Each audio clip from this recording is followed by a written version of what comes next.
You've never even met him, Parvana exclaimed to Nuria the next day at noon. It was the first chance they'd had to talk about it, just the two of them. Of course I've met him. His family and ours were neighbors for many years. But that was when he was a boy. I thought you wanted to go back to school. I will be going back to school, Nuria said. Didn't you listen to anything Mother said last night? I'll be living in Mazar-e-Sharif in the north. The Taliban aren't in that part of Afghanistan. Girls can still go to school there. Both of his parents are educated. I can finish school, and they'll even send me to the university in Mazar. All of this was written in a letter that had arrived while Parvana was out at work. The women in the groom's family belonged to the same women's group as Mother. The letter had been passed from one member of the group to another until it finally reached Mother. Parvana had read the letter, but she still had a lot of questions. Do you really want to do this? Nuria nodded. Look at my life here, Parvana. I hate living under the Taliban.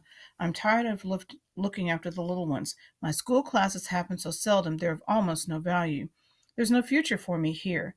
At least in Mazar, I can go to school, walk the streets without having to wear a burqa, and get a job when I've completed school. Maybe in Mazar I can have some kind of life. Yes, I want to do this. There was a lot of discussion in the following few days about what would happen next. Parvana, out at work, had no voice in these discussions. She was merely informed of the plans when she got home in the evening. We'll go to Mazar for the wedding, Mother announced. We can all stay with your aunt while the wedding is prepared. Then Nuria will go live with her new family. We will return to Kabul in October. We can't leave Kabul, Parvana exclaimed. What about father? What will happen if he gets out of prison and we're not here? He won't know where to look for us. I'll be here, Mrs. Wera said. I can tell your father where you are and look after him until you get back. I'm not sending Nuria off to Mazar all by herself, Mother said, and since you are a child, you will come with us. I'm not going, Parvana insisted. She even stamped her feet. You will do as you're told, Mother said. All this running around wild in the streets has made you think you're above yourself. I'm not going to Mazar, Parvana repeated, stamping her feet again. Since your feet want to move around so much, you'd better take them out for a walk, Mrs. Weir said. You can fetch some water while you're at it.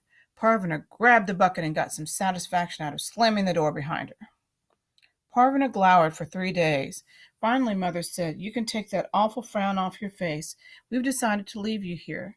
Not because of your bad behavior. A child of 11 has no business telling her mother what she will and will not do. We're leaving you here because it will be too difficult to explain your appearance. Your aunt will keep your secret, of course, but we can't count on everyone to be so careful. We can't take the chance of word getting out, a word about you getting back here.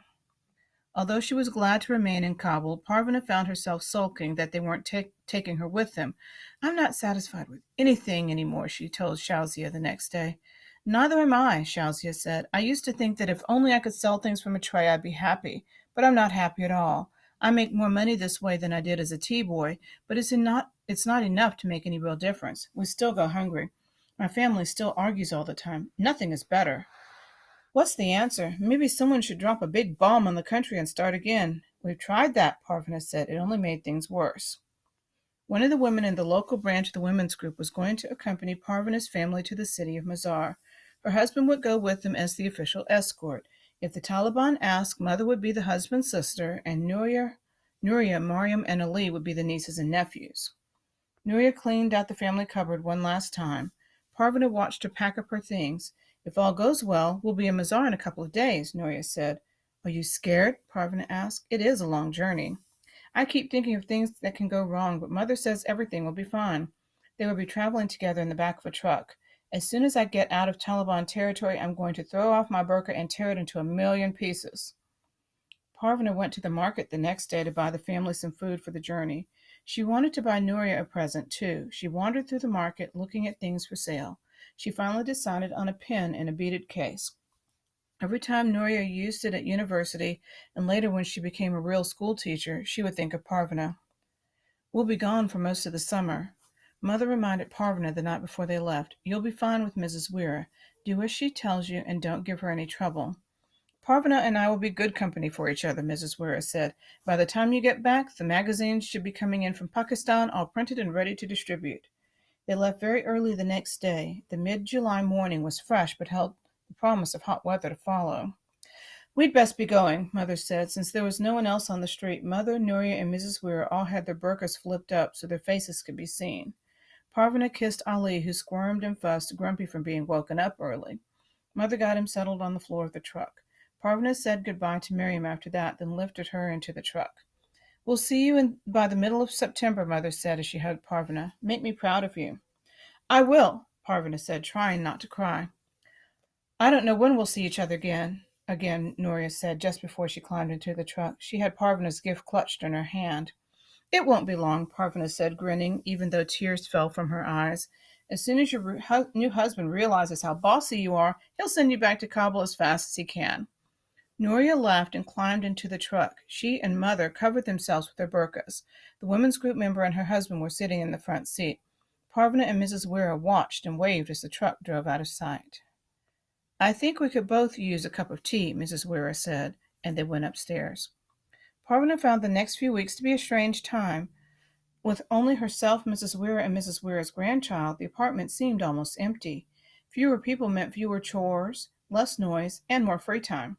Parvana even missed Ali's fussing. As the weeks went by, she looked forward more and more to everyone coming back. Still, she did enjoy having more free time. For the first time since Father's arrest, she took his books out of their secret place in the cupboard. Evenings were spent reading and listening to Mrs. Weir's stories. Mrs. Weir believed in trusting her. "In some parts of the country, girls your age are getting married and having babies," she said. "I'm here if you need me, but if you want to be responsible for yourself, that's fine too." She insisted that Parvana keep some of her wages as pocket money. Sometimes Parvana would treat Shazia to lunch at one of the kebab stands in the market. They'd find a sheltered place to go to the bathroom and keep working all day. Parvana preferred to come home at the end of the day rather than at noon. It meant that one more day was over and her family would soon be home. Toward the end of August, there was a bad rainstorm. Shazia had already gone home. She had seen the darkening sky and didn't feel like getting wet. Parvana wasn't so clever, and she got caught in the rain. She covered her tray with her arms to keep her cigarettes dry and ducked into a bombed-out building. She would wait out the storm there and go home when it was over. The darkness outside made the inside even blacker. It took a while for her eyes to adjust. While she waited for that to happen, she leaned against the doorway, watching the rain turn Kabul's dust into mud. Gusts of wind mixed with driving rain forced Parvana deeper inside the building. Hoping there were no landmines, she found a dry spot and sat down. The pounding of the rain beat a steady rhythm as it hit the ground. Parvana began to nod. In a little while, she was asleep. When she woke up, the rain had stopped, although the sky was no lighter. "It must be late," Parvana said out loud. It was then that she heard the sound of a woman crying.